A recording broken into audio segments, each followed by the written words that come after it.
నమస్కారం. సాక్ష్యం న్యూస్ కి స్వాగతం. హెడ్లైన్ చూద్దాం. టీటీడీ చైర్మన్ పదవిపై కసరత్తు, సీనియర్ కి అవకాశం ఇవ్వాలని చంద్రబాబు నిర్ణయం.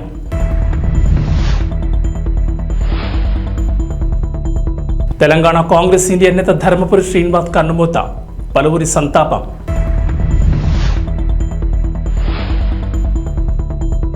వైసీపీకి నటుడు అలీ రాజీనామా, ఇకపై రాజకీయాలకు దూరంగా ఉంటానని ప్రకటన.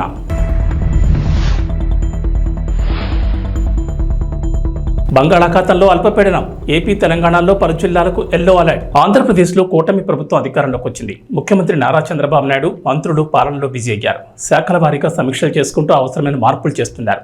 కొత్త ప్రభుత్వం అధికారంలోకి రావడంతో నామినేటెడ్ పోస్టులపై తెలుగు తమ్ముళ్లు, జన సైనికులు, బీజేపీ నేతలు ఆశలు పెట్టుకున్నారు.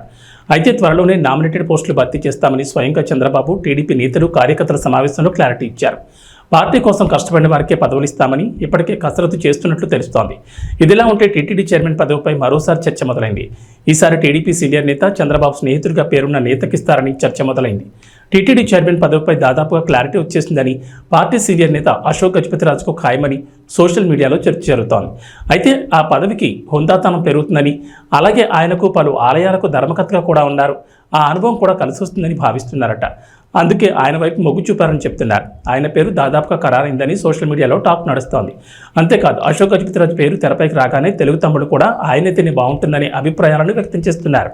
మాజీ మంత్రి, సీనియర్ రాజకీయ నేత ధర్మపురి శ్రీనివాస్ కన్నుమూశారు. కొంతకాలంగా అనారోగ్య సమస్యలతో బాధపడుతున్న ఆయన హైదరాబాద్లోని తన నివాసంలో తెల్లవారుజామున 3 గంటల సమయంలో గుండెపోటుతో తుది శ్వాస విడిచారు. డి శ్రీనివాస్ ఉమ్మడి ఆంధ్రప్రదేశ్లో మంత్రిగా, ఎంపీగా, పీసీసీ చీఫ్గా పనిచేశారు. డి శ్రీనివాస్ మరణంపై తెలంగాణ ముఖ్యమంత్రి రేవంత్ రెడ్డి, కాంగ్రెస్ నేతలు సంతాపం తెలిపారు. డిఎస్ 1948 సెప్టెంబర్ 27 జన్మించారు. ఆయన నిజాం కాలేజీలో డిగ్రీ పూర్తి చేశారు. విద్యార్థి సంఘం నాయకుడిగా రాజకీయాల్లోకి వచ్చారు. ఎస్ఎస్యుఐ యువజన కాంగ్రెస్లో పనిచేశారు. 1989లో కాంగ్రెస్ పార్టీ నుంచి నిజామాబాద్ అర్బన్ నియోజకవర్గం నుంచి తొలిసారి అసెంబ్లీకి ఎన్నికయ్యారు. ఆ తర్వాత 1999, 2004లో ఎమ్మెల్యేగా గెలిచారు. 1998లో ఉమ్మడి ఏపీ పీసీసీ అధ్యక్షుడిగా సేవలందించారు. సోనియా గాంధీకి విధేయునిగా గుర్తింపు తెచ్చుకున్నారు. ప్రణబ్ ముఖర్జీ తదితర సీనియర్ నేతలతో సన్నిహిత సంబంధాలున్నాయి. జైపాల్ రెడ్డి, కాసు బ్రహ్మానందరెడ్డి, కోట్ల విజయభాస్కర్ రెడ్డి, మర్రి చెన్నారెడ్డి, నేదురుమల్లి జనార్దన్ రెడ్డితో మంచి సంబంధాలు కొనసాగించారు. ఉమ్మడి ఆంధ్రప్రదేశ్లో 2004, 2009లో పార్టీ అధికారంలో ఉన్నప్పుడు డిఎస్ మంత్రిగా పనిచేశారు. అలాగే పీసీసీ అధ్యక్షుడిగా అవకాశం దక్కింది. 2013 నుంచి 2015 శాసనమండలి సభ్యునిగా కొనసాగారు. తెలంగాణ రాష్ట్ర ఆవిర్భావం అనంతరం శాసనమండలి విపక్ష నేతగా ఉన్నారు. అయితే రెండోసారి ఎమ్మెల్సీగా అవకాశం రాకపోవడంతో కాంగ్రెస్ పార్టీ అధిష్టానంపై ఆయన అసంతృప్తిని వ్యక్తం చేశారు. సినీ నటుడు అలీ వైసీపీకి గుడ్ బై చెప్పారు. తన రాజీనామా లెక్కను పార్టీ అధ్యక్షుడు జగన్ పంపించారు అలీ. 2019 ఎన్నికలకు ముందు వైసీపీలో చేరారు అలీ. ఆ పార్టీ తరఫున రాష్ట్ర వ్యాప్తంగా ప్రచారం చేశారు. ఆ ఎన్నికల్లో వైసీపీ అధికారంలోకి వచ్చింది. దీంతో అలీకి రాజ్యసభ పోస్టు ఇస్తున్నారని, ఎమ్మెల్సీ పదవి ఇస్తున్నారని వార్తలు తెగ వైరల్ అయ్యాయి. వక్ఫ్ బోర్డు చైర్మన్ పదవిపై కూడా ప్రచారం జరిగింది. అయితే ఆయనకు ఈ పదవులు ఏవి దక్కలేదు. 2022లో అలీని ఏపీ ప్రభుత్వ ఎలక్ట్రానిక్ మీడియా సలహాదారుడిగా ప్రభుత్వం నియమించింది. ఆ పదవిలో ఆయన 2 ఏళ్లు కొనసాగారు. 2024 ఎన్నికల్లో అయినా తనకు ఎమ్మెల్యే అభ్యర్థిగా సీటు వస్తుందని భావించారు అలీ.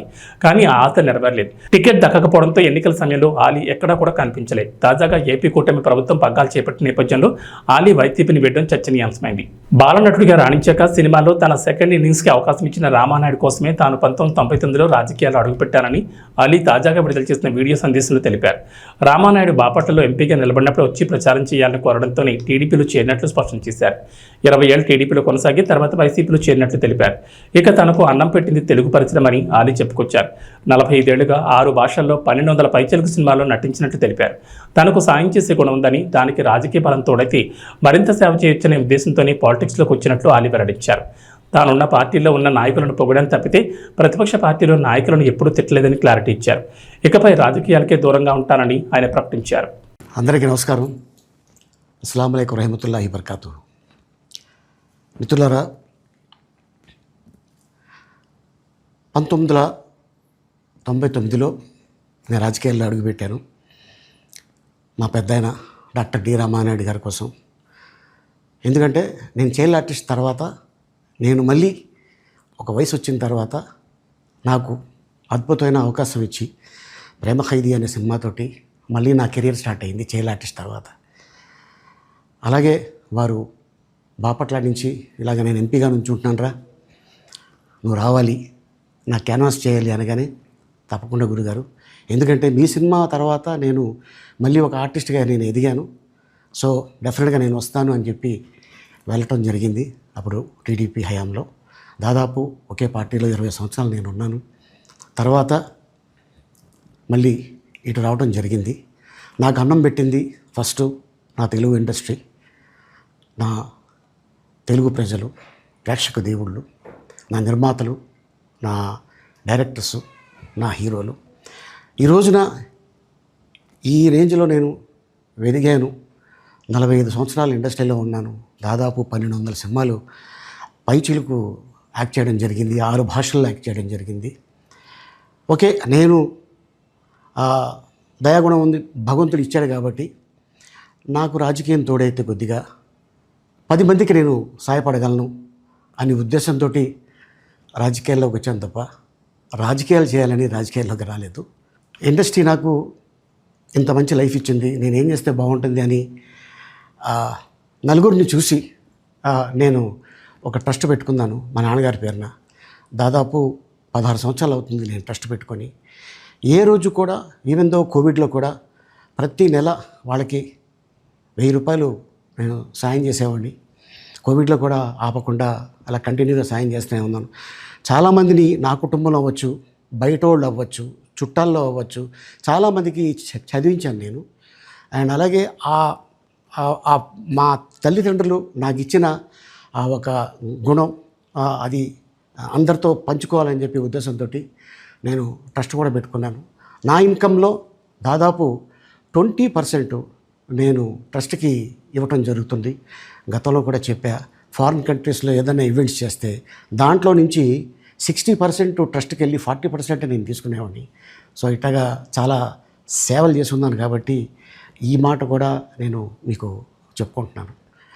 అండ్ అలాగే నేను వ్యక్తిగతంగా ఎవరి మీద ఏ పార్టీలో ఉన్నా కూడా నేను నా పార్టీ గురించి నేను పొగుడుతాను, అక్కడ ఉన్న వ్యక్తి ఎమ్మెల్యే క్యాండిడేట్ గురించి నేను పొగుడుతాను, నా నాయకుడిని నేను పొగుడుతాను తప్ప ఎప్పుడు ఎవరిని కూడా ఒక మాట అంటాం కానీ వాళ్ళ లైఫ్ గురించి కానీ వాళ్ళ పర్సనల్ లైఫ్ గురించి కానీ ఎప్పుడు కూడా ఏ వేదిక మీద కూడా మీరు వెతికినా కూడా దొరకదు.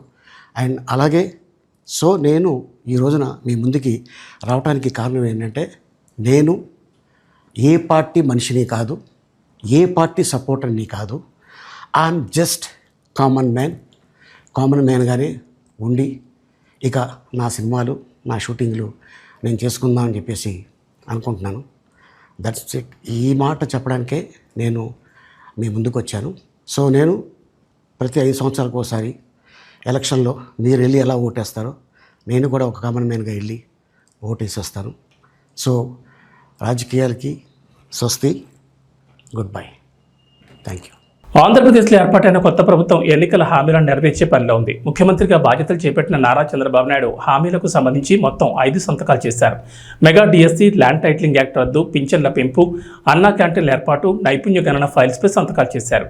అయితే ఇచ్చిన మాట ప్రకారం రాష్ట్ర వ్యాప్తంగా నైపుణ్య గణన చేపట్టేందుకు సిద్ధమైంది.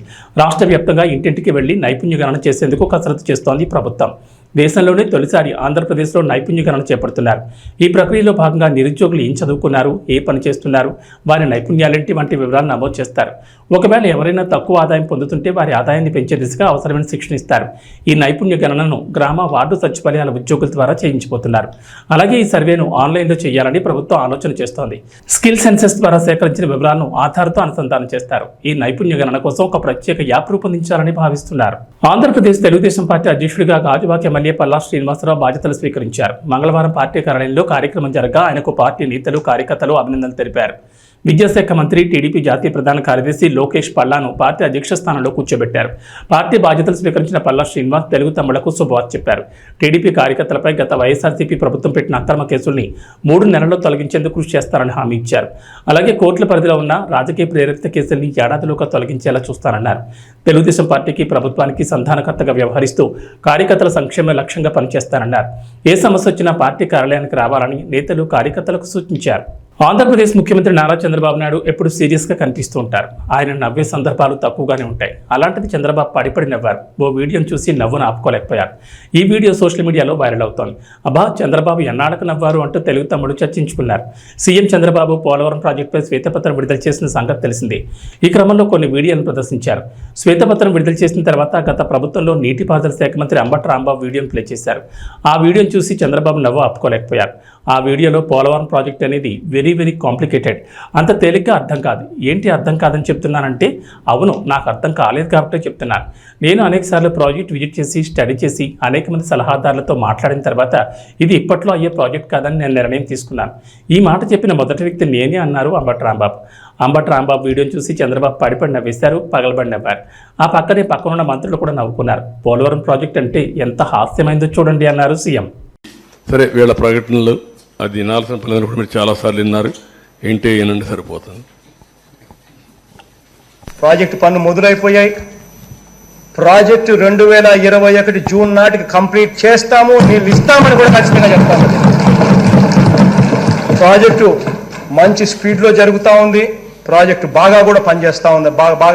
బాగా కూడా వర్కులు కూడా జరుగుతూ ఉన్నాయి. అధ్యక్ష, ఈ ప్రాజెక్టు 1 మినిట్ మీరు అక్కడ మాట్లాడినప్పుడు చూశారు. 2021లో మాట్లాడుతున్నాడు. 2021 అసెంబ్లీలో ప్రాజెక్ట్ స్పీడ్గా జరుగుతుందంటాడు. అప్పుడు మునిగిపోయింది. వీళ్ళని ఏం చేయాలంటే వీళ్ళు ముఖ్యమంత్రులుగా పెట్టుకోవడం అనేది మన దౌర్భాగ్యమే కదా. ఇదే అతను మాట్లాడే మాటలు. నెక్స్ట్, ఖరీఫ్ 2022 నాటికి నీళ్ళు ఇచ్చే పరిస్థితి తీసుకొని వస్తానని కూడా ఖచ్చితంగా కూడా చెప్తా ఉన్నారు. ఆ అవరోధాలన్నీ కూడా అధిగమించి ఈ ప్రాజెక్టును 2023 ఖరీఫ్కు కల్లా ఈ ప్రాజెక్టు పూర్తి చేస్తామని చెప్పి చెప్తా ఉన్నాం. సో ఇవన్నీ కూడా అధిగమించి ఇప్పుడు దేవుని దయ వల్ల కొంచెం గాడిలో పడింది. 2025 ఖరీఫ్ కల్లా ఖచ్చితంగా గోదావరి పోలవరం ప్రాజెక్టు పూర్తి చేసి నీళ్లు కూడా పెట్టే పరిస్థితి వస్తుంది. జూలై ఆగస్టులో ఆ వరద 2025 జూలై ఆగస్టులో 41.15 మీటర్లలో నీళ్లు పెట్టే పరిస్థితి కూడా ఇది ఈ పోలవరం ప్రాజెక్ట్ అనేది వెరీ కాంప్లికేటెడ్. అంత తేలిగ్గా అర్థం కాదు. ఏంటి అంత అర్థం కాదని గట్టిగా చెబుతున్నారంటే నాకు అర్థం కాలేదు కాబట్టి. నేను అనేక సార్లు విజిట్ చేసి స్టడీ చేసి అనేక మంది అడ్వైజర్తో మాట్లాడిన తర్వాత నేను నిర్ణయం తీసుకున్నా, ఇది ఇప్పుడు పూర్తయ్యేది కాదు అని చెప్పిన మొదటి వ్యక్తిని నేను. విన్నారు కదా ఎంత హాస్యం అయిపోయిందో.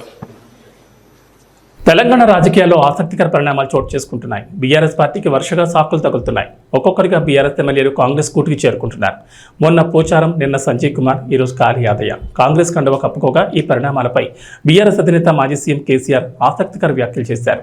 బీఆర్ఎస్ పార్టీని వీడి దొంగలతో కలిసే వాళ్ల గురించి బాధ లేదని కేసీఆర్ అభిప్రాయపడ్డారు. తెలంగాణ రాష్ట్రాన్ని సాధించిన తమకు ఇది ఒక లెక్కన అన్నారు. కోరుట్ల, జగిత్యాల నియోజకవర్గాల నుంచి వందలాదిగా తరలివచ్చిన కార్యకర్తలు, నేతలతో కేసీఆర్ సమావేశమయ్యారు. ఈ సందర్భంగా మాట్లాడిన కేసీఆర్, పార్టీయే నాయకులను తయారు చేస్తుంది తప్ప నాయకులు పార్టీని ప్రభావితం చేయలేరని కేసీఆర్ అభిప్రాయపడ్డారు. అప్పుడైనా ఇప్పుడైనా నాయకులను తయారు చేసుకుంది పార్టీని అని, మెరికల్ లాంటి యువ నేతలను పార్టీ సృష్టిస్తుందని తెలిపారు. రెట్టించిన ఉత్సాహంతో ప్రజల ఆకాంక్షలకు అనుగుణంగా పనిచేద్దామని కార్యకర్తలకు సూచించారు. బీఆర్ఎస్ శ్రేణులకు ప్రస్తుత పరిస్థితులు ఒక లెక్క కాదని, ఒకరు పోతే 10 మంది నాయకులను పార్టీ తీర్చిదిద్దుతుందని కేసీఆర్ చెప్పుకొచ్చారు. బీఆర్ఎస్ పార్టీలో వరుస షాకులు తగ్గుతున్నాయి. ఒకరి తర్వాత ఒకరిగా గులాబీ పార్టీ ఎమ్మెల్యేలు కారు దిగి కాంగ్రెస్ కండువ కప్పుకున్నారు. ఇటీవలే మాజీ స్పీకర్, బాన్స్వాడ ఎమ్మెల్యే పోచారం శ్రీనివాస్ రెడ్డితో పాటు జగిత్యాల ఎమ్మెల్యే డాక్టర్ సంజయ్ కుమార్ హస్తంగుట్టుకు చేరుకోగా ఇప్పుడు మరో ఎమ్మెల్యే కూడా కాంగ్రెస్ తీర్థం పుచ్చుకున్నారు. చేవెళ్ల ఎమ్మెల్యే కాళీ యాదయ్య కాంగ్రెస్లో చేరిపోయారు. ఢిల్లీలో సీఎం రేవంత్ రెడ్డి కాళీ యాదయ్యకు కండువ కప్పి పార్టీలోకి ఆహ్వానించారు. దీంతో బీఆర్ఎస్ నుంచి కాంగ్రెస్ పార్టీలో చేరిన ఎమ్మెల్యేల సంఖ్య 6కు చేరింది. అయితే మొన్ననే వికారాబాద్ జిల్లాలో ఎమ్మెల్యే కాళీ యాదయ్యకు ఎమ్మెల్సీ పట్నం మహేందర్ రెడ్డికి మధ్య గొడవ జరిగిన విషయం తెలిసిందే. వికారాబాద్ జడ్పీ కార్యాలయం ప్రారంభ కార్యక్రమంలో ఇద్దరి మధ్య వాగ్వాదం జరిగింది. అసంపూర్తిగా ఉన్న భవనాన్ని ప్రారంభించడం వెంటనే పట్నం మహేందర్ రెడ్డిని చేవెళ్ల ఎమ్మెల్యే యాదయ్య నిలదీశారు. దీంతో ఇద్దరు నేతల మధ్య మాటల యుద్ధం నడిచింది. మధ్యలో కలగేసుకున్న అసెంబ్లీ స్పీకర్ గడ్డం ప్రసాద్ కుమార్ ఇద్దరిని సముదాయించారు. దీంతో గొడవ అక్కడితో సద్దుమణిగింది. భద్రాద్రి కొత్తగూడెం జిల్లా ఇల్లందుపాడు ప్రాథమిక పాఠశాలలో విధులు నిర్వహిస్తున్న ఉపాధ్యాయుడు కాల్వ సుధాకర్ ప్రతిరోజు మద్యం తాగి వచ్చి విద్యార్థులను బూతులు తిట్టేవాడు. సుధాకర్ వేధింపులు భరించలేక ఆయనను క్లాస్ రూమ్ లో బంధించి తాళం వేశారు. సార్ మేము ఈ స్కూల్ ఉన్నప్పటి నుంచి ఒకటే తాగుతాండు, రోజు తాగుతాండు. బండి అక్కడ నుంచి ఇక్కడ ఊగుతా ఉంటది. ఎప్పుడు చూసినా తిరుగుతా ఉంటాడు, కూకి బూతమాట తిరుగుతా ఉంటాడు, ఏ పడితే నోటికి వచ్చినట్టు వాగుతా ఉంటాడు సార్. కల్కి 2898 ఏడీ సినిమా బాక్స్ ఆఫీస్ దగ్గర కలెక్షన్ల వర్షం కురిపిస్తోంది. బాహుబలి 2 తర్వాత ప్రభాస్ సినిమాకి మళ్ళీ ఆ రేంజ్ బ్లాక్ బస్టర్ టాక్ రావడంతో థియేటర్లో కళకళలాడిపోతున్నాయి. సినిమా చూసిన ప్రతి ఒక్కరూ హాలీవుడ్ రేంజ్లో ఉందంటూ ప్రశంసిస్తున్నారు. సౌత్లోనే కాకుండా నార్త్లో కూడా కల్కి హవా మామూలుగా లేదు. ఇప్పటికే బాక్స్ ఆఫీస్ దగ్గర ఈ చిత్రం భారీ ఓపెనింగ్ సాధించింది. ఇక ఇదే ఊపులో ప్రభాస్ తాను తర్వాత చేయబోయే చిత్రం స్పిరిట్ పనులు కూడా మొదలు పెట్టబోతున్నారు. ఈ సినిమాను సందీప్ రెడ్డి వంగ తెరకెక్కించబోతున్నారు. సందీప్ రెడ్డి ఇటీవల ముంబైలో ప్రభాస్ను కలిసి ఈ చిత్రానికి సంబంధించిన లుక్ గురించి చర్చించారట. ఈ సినిమాలో ప్రభాస్ పోలీస్గా కనిపించబోతున్నట్లు ఇప్పటికే సందీప్ రెడ్డి ప్రకటించారు. ఈ క్యారెక్టర్ కోసం కాస్త లీన్ లుక్ మెయింటైన్ చేయాలని ప్రభాస్కి సందీప్ చెప్పారట. ఈ చిత్రంలో ప్రభాస్ 30 ఏళ్ల వయసులో ఉన్న పోలీస్ ఆఫీసర్గా కనిపించబోతున్నారని టాక్. అందుకే ఇప్పుడున్న దానికంటే కాస్త ఫిట్గా ఉండాలని సందీప్ కోరారట. దీన్ని బట్టి ప్రభాస్ రెబల్, మిర్చి టైంలో కనిపించిన లుక్లో మళ్లీ మారే అవకాశం ఉంది. ఇక ఈ చిత్రం 300 కోట్ల బడ్జెట్తో తెరకెక్కబోతోంది. సినిమా రిలీజ్ అయిన తొలి రోజే ఈ బడ్జెట్లో సగం రికవరీ చేస్తామని డైరెక్టర్ సందీప్ రెడ్డి ఇటీవల ఇచ్చిన ఓ ఇంటర్వ్యూలో చాలా ధీమాగా చెప్పారు. 300 కోట్లతో ఈ సినిమా రూపొందిస్తాం. శాటిలైట్, డిజిటల్ రైట్స్ నుంచి ఆ బడ్జెట్ను రికవరీ చేసేస్తాం. అంతేకాకుండా ఈ చిత్రం తొలి రోజే 150 కోట్ల వసూళ్లు సాధిస్తున్నట్టు సందీప్ చెప్పారు. అలానే సినిమా స్క్రిప్ట్ వర్క్ 60% పూర్తయిందని, ఈ ఏడాది డిసెంబర్లో షూటింగ్ స్టార్ట్ అయ్యే అవకాశం ఉందని సందీప్ అన్నారు. ప్రభాస్ని ఇప్పటివరకు ఎవరూ చూపించిన విధంగా స్పిరిట్లో చూపిస్తానంటూ సినిమాపై అంచనాలను భారీగా పెంచేశారు సందీప్. ప్రభాస్ వెనక్కి తిరిగి చూసే స్టైల్ చాలా యూనిక్గా ఉంటుందని, అలాంటివి చిత్రంలో చాలా ఉంటాయంటూ సందీప్ అన్నారు. మరోవైపు ప్రభాస్ విషయానికి వస్తే కల్కి సక్సెస్ తర్వాత డార్లింగ్ యూరోప్ వెళ్లారు. కొన్ని వారాల పాటు అక్కడ హాలిడే ఎంజాయ్ చేసి తిరిగి హైదరాబాద్ రానున్నారు. వచ్చిన తర్వాత స్పిరిట్ సినిమా లుక్లోకి మారాల్సి ఉంటుంది. మరికొన్ని గంటల్లో T20 ప్రపంచ కప్ 2024 ఫైనల్ మ్యాచ్ జరగనుంది. బార్బడోస్లోని కెన్సింగ్టన్ ఓవల్ వేదికగా రాత్రి 8 గంటలకు భారత్, దక్షిణాఫ్రికా ఈ మ్యాచ్లు తలపడనున్నాయి. ఈ ఫైనల్ మ్యాచ్పై ఇంగ్లాండ్ మాజీ క్రికెటర్ మాంటీ పనేసర్ ఏఎన్ఐ ఇంటర్వ్యూలో మాట్లాడుతూ చెప్పిన జోస్యం ఇప్పుడు నెట్టింట వైరల్ అవుతోంది. ఈ పోరులో ఖచ్చితంగా టీమిండియా గెలుస్తుందని పనేసర్ అంచనా వేశాడు. అలాగే ఈ టోర్నీలో ఫామ్లో లేని విరాట్ కోహ్లీ సెంచరీ చేస్తాడని ఇంగ్లాండ్ మాజీ ఆటగాడు జోస్యం చెప్పాడు. కాగా IPL 2024లో అద్భుత ప్రదర్శనతో విరాట్ కోహ్లీ ఆకట్టుకున్న విషయం తెలిసిందే. 61.75 సగటు, 154.69 స్ట్రైక్ రేటుతో 741 పరుగులు చేసి ఆరెంజ్ క్యాప్ గెలుచుకున్నాడు. కానీ ఆ తర్వాత రోజుల వ్యవధిలోనే జరిగిన T20 వరల్డ్ కప్లో ఫామ్ కోల్పోవడం అభిమానులను కలవరపరుస్తోంది. ఈ మెగా టోర్నీలో కెప్టెన్ రోహిత్ శర్మతో కలిసి ఓపెనింగ్ చేసిన విరాట్ 7 మ్యాచ్ల్లో 10.71 సగటుతో కేవలం 75 పరుగులు మాత్రమే చేశాడు. ఇక పనేసర్తో పాటు రోహిత్ శర్మ కూడా ఫైనల్లో కోహ్లీ రాణిస్తాడని విశ్వాసాన్ని వ్యక్తం చేసిన విషయం తెలిసిందే. సెమీఫైనల్లో ఇంగ్లాండ్పై భారత్ 68 పరుగుల తేడాతో విజయం సాధించిన తర్వాత రోహిత్ శర్మ మాట్లాడుతూ నాకౌట్ మ్యాచ్ల్లో కోహ్లీ ఎంతో సమర్థవంతమైన ఆటగాడని తెలిపాడు. ఇక వాతావరణ విషయానికి వస్తే బంగాళాఖాతంలోని ఉత్తర ఒడిశా తీరం సమీపంలో అల్పపీడనం ఏర్పడినట్లు భారత వాతావరణ విభాగం వెల్లడించింది. అయితే తెలంగాణపై దీని ప్రభావం పెద్దగా ఉండకపోయినా ఓ మోస్తరు వర్షాలకు అవకాశం ఉందని తెలిపింది. 2 రోజుల పాటు 15 జిల్లాల్లో ఈదురుగాలులతో కూడిన ఓ మోస్తరు వర్షాలు కురుస్తాయని అంచనా వేసింది. కరీంనగర్, పెద్దపల్లి, జయశంకర్ భూపాలపల్లి, ములుగు, భద్రాద్రి కొత్తగూడెం, ఖమ్మం, వికారాబాద్, సంగారెడ్డి, మెదక్, కామారెడ్డి, మహబూబ్ నగర్, నాగర్ కర్నూలు, వనపర్తి, నారాయణపేట, జోగులాంబ, గద్వాల జిల్లాలకు ఎల్లో అలర్ట్ జారీ చేసింది. హైదరాబాద్ నగరంలోనూ తేలికపాటి వర్షాలకు అవకాశం ఉన్నట్లు పేర్కొంది. మరోవైపు శుక్రవారం రాష్ట్రంలోని పలు జిల్లాల్లో భారీ వర్షాలు కురిశాయి. అత్యధికంగా జగిత్యాల జిల్లా బీర్పూర్ మండలం కొల్లాయిలో 6 సెంటీమీటర్ల వర్షపాతం నమోదైంది. ఏపీలో కూడా వర్షాలు కురుస్తాయంటోంది వాతావరణ శాఖ. ఉత్తర ఒడిశా తీరం సమీపంలో బంగాళాఖాతంలో అల్పపీడనం ఏర్పడింది. అలాగే రుతుపవనాల ప్రభావంతో వర్షాలు పడుతున్నాయి. ఇవాళ అల్లూరు సీతారామరాజు, పార్వతీపురం మన్యం, తూర్పుగోదావరి, కాకినాడ, కోనసీమ, పశ్చిమ గోదావరి, ఏలూరు జిల్లాలో అక్కడక్కడ పిడుగులతో కూడిన తేలికపాటి నుంచి మోస్తరు వర్షాలు కురిసే అవకాశం ఉందని విపత్తుల నిర్వహణ సంస్థ MD రోనంకి కోర్మానాథ్ తెలిపారు. అలాగే శ్రీకాకుళం, విజయనగరం, విశాఖపట్నం, అనకాపల్లి, కృష్ణా, NTR, పల్నాడు, ప్రకాశం, నెల్లూరు, చిత్తూరు, తిరుపతి, నంద్యాల, కడప, అన్నమయ్య జిల్లాలో అక్కడక్కడ పిడుగులతో కూడిన తేలికపాటి వర్షాలు కురిసే అవకాశం ఉందంటున్నారు. ఇవి బులెటిన్ విశేషాలు. నమస్కారం.